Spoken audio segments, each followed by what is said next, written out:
Untuk yang pertama kita akan cek dulu saham UNTR. Untuk saham UNTR kemarin Jumat itu ditutup minus tipis ya, 0,18% ke level 28.250. Untuk saham UNTR sempat ke area resistennya. Untuk harga tertinggi kemarin Jumat itu ada di level 28.475. Itu hitungannya area resistennya untuk saham UNTR di level harga saat ini, cuman belum berhasil breakout, masih mencoba breakout cuman belum berhasil. Kalau kita cek untuk transaksinya, coba untuk saham UNTR kemarin Jumat tanggal 29 September itu ASINnya keluar 5,2 M, jadi ASINnya net sell. Kalau kita cek di tanggal 25 dalam satu minggu terakhir, untuk ASINnya cenderung keluar di saham UNTR. Kalau kita cek lebih detail lagi, coba kemarin tanggal 29 September untuk saham UNTR sebenarnya ya, walaupun asingnya net sell itu yang nampung asing juga sih ya. Ada AK versi asing net B 21,7 M yang keluar untuk asingnya CC, BK, BBK aja. Jadi untuk transaksinya asingnya juga lumayan mendominasi ini untuk saham UNTR. Semoga aja untuk minggu depan atau besok bisa breakout di atas 28.500, yaitu ya 28.500, 28.525 itu area resisten terdekat untuk saham UNTR. Kalau mau masuk sih sebenarnya nanggung ya di harga saat ini ya, bagusnya itu kemarin pas hari tanggal 27 atau 26 ketika nyentuh area supportnya di 27.625, 27.650 itu area support sih. Kalau kita cek coba dari sini, ketika harganya itu gagal breakout pertama kali itu tanggal 18 September ya. Kalau kita cek dari tanggal 18 September untuk saham UNTR ini yang pegang barang paling banyak untuk asingnya AK, dan AK-nya sampai kemarin Jumat masih masuk. Semoga aja ini sih ya. Dan untuk RX-nya gimana kemarin Jumat tanggal 29, apakah masih jualan? Untuk RX udah nggak jualan sih. Jadi semoga saja untuk minggu depan atau besok Senin bisa breakout di atas 28.500. Tapi kalau belum bisa breakout, amannya sih wait and see aja dulu, takutnya akan konsolidasi dulu di range area 27.600 sampai 28.550. Oke, itu untuk saham UNTR ya. Untuk selanjutnya kita akan cek saham PTBA. Untuk saham PTBA juga habis bagi dividen itu pergerakannya cenderung sideways ya, di area sini-sini aja. Dan kemarin Jumat juga harganya nggak kemana-mana untuk saham PTBA ini, plus di 2.800. Kalau kita cek untuk transaksinya untuk saham PTBA dalam satu minggu terakhir ini asingnya masuk loh, walaupun nggak terlalu banyak, net buy 16,1 M. Kalau kita cek kemarin Jumat tanggal 29, asingnya juga masuk ya, 11 M-an. Jadi asingnya net buy kemarin, walaupun harganya nggak kemana-mana, tapi asingnya net buy di saham PTBA. Semoga aja ini pertanda bagus ya untuk saham PTBA dan bisa rebound lagi. Untuk secara keseluruhan sebenarnya ada yang distribusi ini PD tapi versi lokal ya. Jadi di distribusi lokal ditampung oleh asing ini untuk saham PTBA kemarin Jumat. Untuk asingnya yang masuk AK, ZPYO. Coba kalau kita cek ketika nyentuh supportnya ya, habis bagi dividen kemudian open gap bawah, untuk area support pas tanggal 3 Juli. Dari tanggal 3 Juli kira-kira untuk saham PTBA ini siapa yang pegang barang paling banyak? 3 Juli. Ini kalau kita cek dari tanggal 3 Juli itu untuk asingnya sendiri ada BK yang masuk 72 M. Kalau kita lihat secara keseluruhan sebenarnya ada yang akumulasi ya. CC-nya versi lokal sih, didominasi oleh lokal, dan asingnya ada BK. Ya untuk sampai TBA ya hitungannya sih ini habis bagi dividen itu belum apa ya.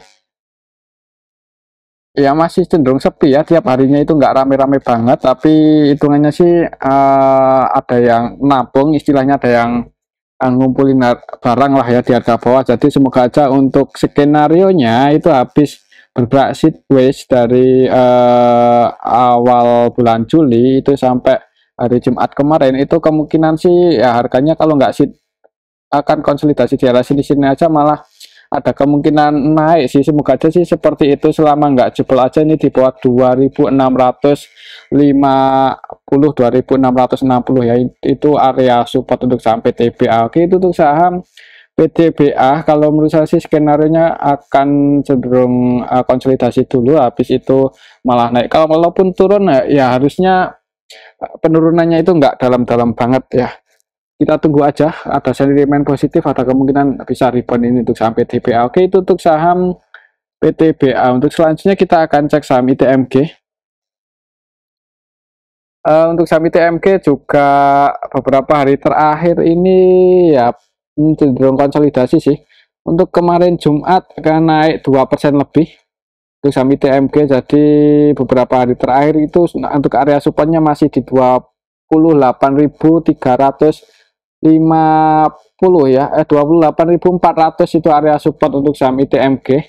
Kemarin Jumat itu langsung dibuka hijau sih ya, jadi sedikit open gap atas kemudian naik ya. Secara teknikal sih ini masih sideways untuk saham ITMG. Kalau kita cek transaksinya untuk saham ITMG kemarin Jumat tanggal 29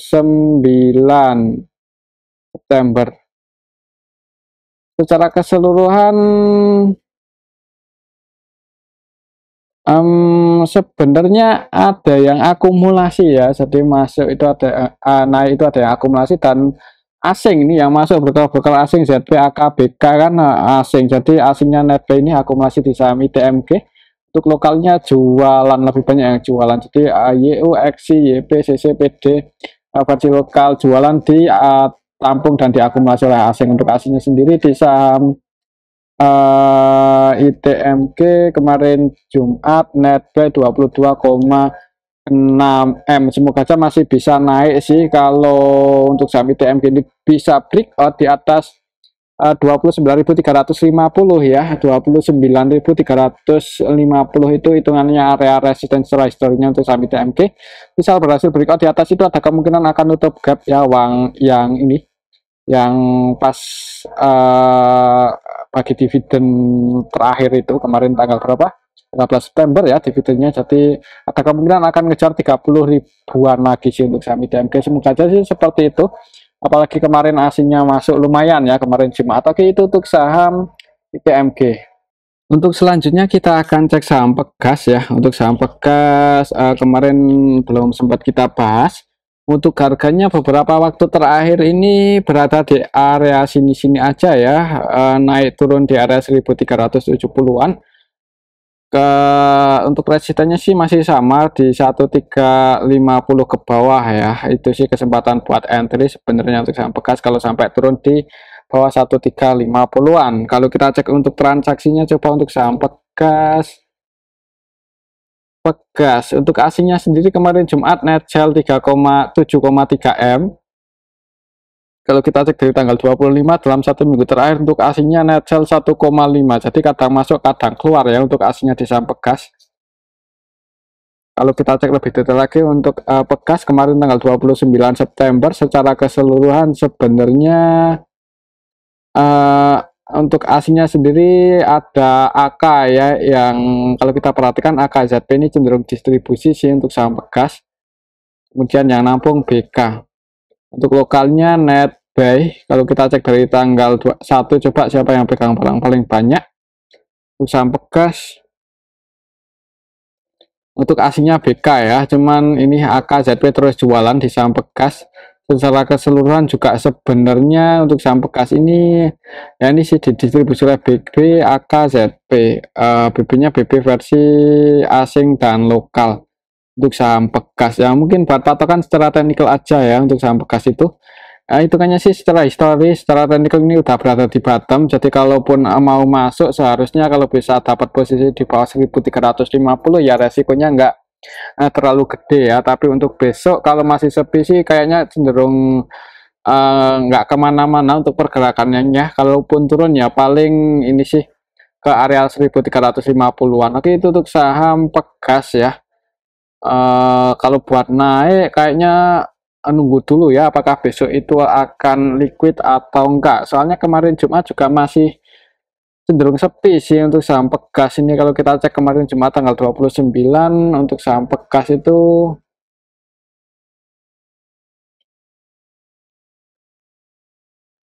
nilai transaksinya di bawah 40 M, jadi sepi ya.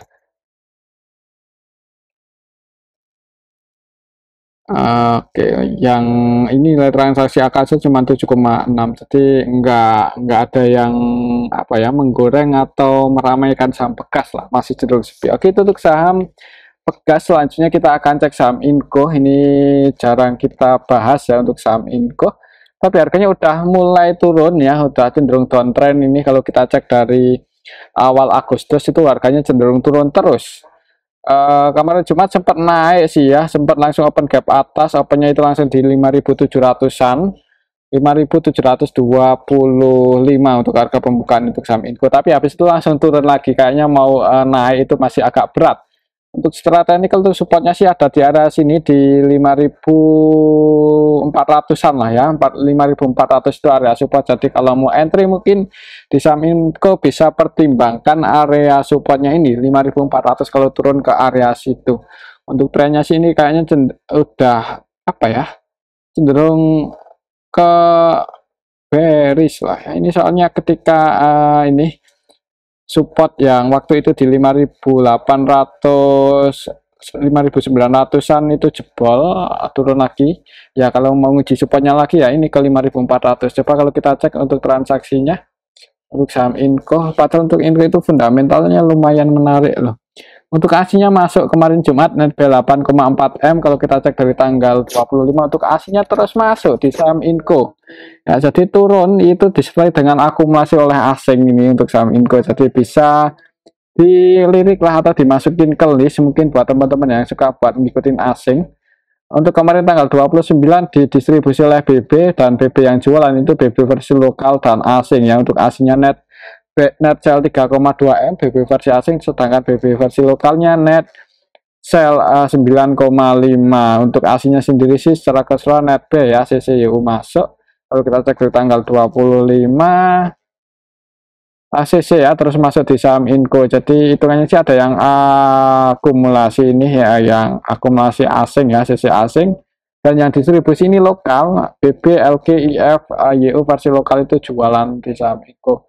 BB ya net sell 100% selling dari tanggal 25, jadi dalam satu minggu terakhir untuk BB nya murni jualan BB versi lokal. Untuk saham Inco sih ini di distribusi lokal harganya turun, jadi selama masih ada yang akumulasi apalagi asing ya, ada kemungkinan buat rebound lagi sih, tinggal nunggu waktu aja. Mungkin setelahnya itu area supportnya di 5.375 5.400 ya, kita tunggu aja. Oke, itu untuk saham Inco ya. Kalau kita cek sekilas untuk saham Inco itu fundamentalnya lumayan bagus sih ya, walaupun nggak dihargai dengan murah-murah banget, wajar lah ya. Untuk saham Inco di harga saat ini itu pendapatannya sih turun ya secara tahunan dan kuartalan, tapi untuk net profit marginnya lumayan gede ini 25%, dan PBV-nya masih 1,5 dan liquidity ratio-nya masih ini sangat aman, itu kayaknya hampir nggak punya hutang ini untuk saham Inco, dan quick ratio-nya 500%. 400%, karena rasio 500 ini apa ya, ini kayaknya terlalu tinggi lah kalau menurut saya. Cuman ya iya, tandanya sih aman untuk keuangan Inco itu ya, hitungannya sangat aman sih. Jadi kalau mau taruh duit di sini ya sebenarnya ya berani sih buat invest ya atau swing, walaupun PBV-nya 1,5, mungkin nunggu momen aja kalau mau entry ya, misal pas deket-deket area support, nah itu baru kesempatan buat masuk. Tapi kembali lagi disclaimer. Oke, itu untuk saham Inco.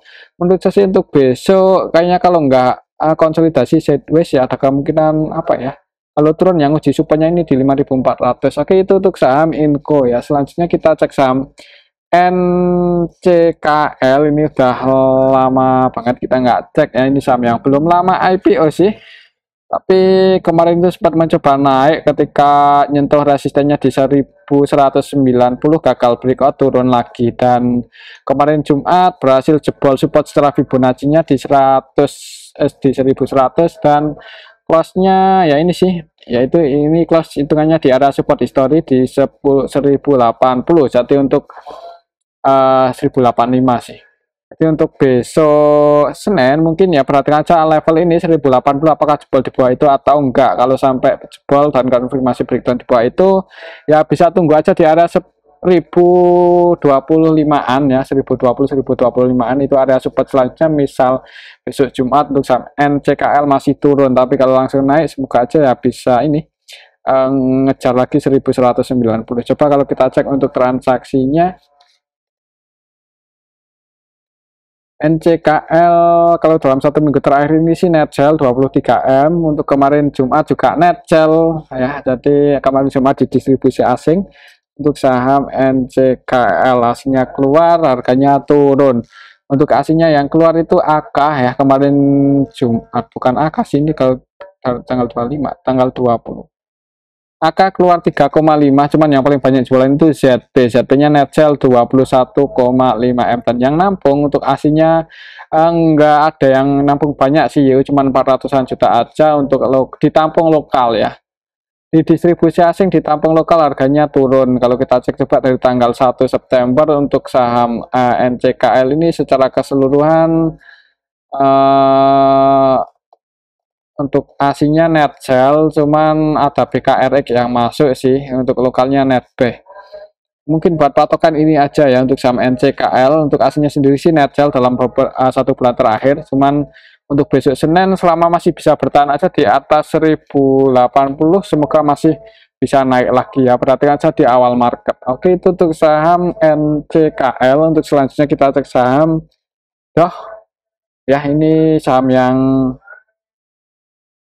lagi digoreng ini. Untuk saham Doh apakah masih ada kemungkinan buat naik lagi setelah tidur di 50, bangun 1 2 3 4 5 aja langsung ke 120 ya, langsung bagger lebih ini kalau ambil di 50. Kira-kira siapa yang goreng? Coba kalau kita cek secara teknikal dulu ya. Ini kalau secara teknikal untuk resistennya ada di 132 dan supportnya di level harga ini ada di 115.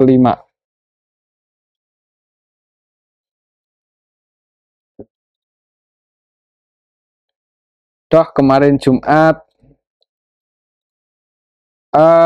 secara keseluruhan ada YB lagi ya yang masuk 14,7M. Ini kalau kita cek dari 1 minggu terakhir berarti dari tanggal ini YB itu kalau kita cek dari tanggal 1 September untuk kemarin Jumat tanggal 29 aja apakah YB yang masuk ya. Untuk YB nya masih masuk 3,9M dan harganya naik, dan yang keluar XLXC ya, mungkin ini taking profit, semoga aja sih seperti itu. Untuk besok sih kalau lihat transaksinya YB nya itu masih belum lepas barang, malah nambah muatan lagi nih. Tadi kalau kita cek dari 1 minggu terakhir, coba ketika Doh itu bangkit dari tanggal 25 ya, kok 25 22 sorry 22, kita cek dari tanggal 22 YB ya, YB nya juga belum lepas barang, market maker utamanya juga YB. Dan kalau kita cek tadi dari awal bulan untuk YB nya net buy 14,7 ya, ini kelihatan sekali ya market maker utamanya YB. Nilai transaksinya 274M kalau kita cek dari awal bulan kemarin, bulan September, dan sampai kemarin Jumat untuk YB nya masih masuk lagi. Dan AVGB nya untuk YB kemarin Jumat di saham Doh itu ada di level 121. Floating profit cuman nggak terlalu tinggi ya, jadi mungkin semoga aja masih bisa naik sih, kayaknya ada kemungkinan masih bisa naik kalau menurut saya ya. Kalaupun turun selama nggak jebol aja ini di bawah 115, tapi perlu hati-hati naiknya saham Doh ini ya, hitungnya digoreng ya, saham gorengan. Kalau mau masuk sekiranya harganya nggak sesuai prediksi, jangan ragu buat antisipasi cut loss mungkin kalau nggak mau semuanya sebagian. Itu untuk saham Doh selama YB nya itu nggak banyak distribusi aja, kemungkinan masih ada kemungkinan naik digoreng sih. Oke, itu untuk saham Doh. Selanjutnya kita cek saham Inet. Ini juga kemarin naik cukup tinggi 20,8% ya, setelah koreksi turun dan beberapa hari terakhir ini bergerak sideways di bawah ya, di area 1190-an ke atas. Kemarin Jumat langsung naik tinggi. Kalau kita cek yang goreng untuk saham Inet siapa? Inet. Nah, kemarin Jumat tanggal 29 September, sorry, tanggal 29 September yang jadi market utamanya YB. YB. YB-nya net sell cuman ya naik. Ini nilai transaksinya 119,2 M dan net sell 8,4. Wah, perlu hati-hati sih. Cuman MG-nya masih masuk ini 3,3 selain YB yang goreng YB, MG, SA, YB, MG, SA-nya masih net buy sih. Jadi kalau mau masuk ya buat scalping aja. Soalnya untuk besok sih buat patokan ini aja ya. Kalau sampai turun di bawah 234 mending wait and see aja dulu sih. Walaupun kalau ada yang ngangkat di awal market masih ada kemungkinan naik. Oke, itu untuk saham Inet, untuk resistennya lumayan tinggi. Kalau kita ukur pakai rectangle yang ini ya, coba kita pindah aja.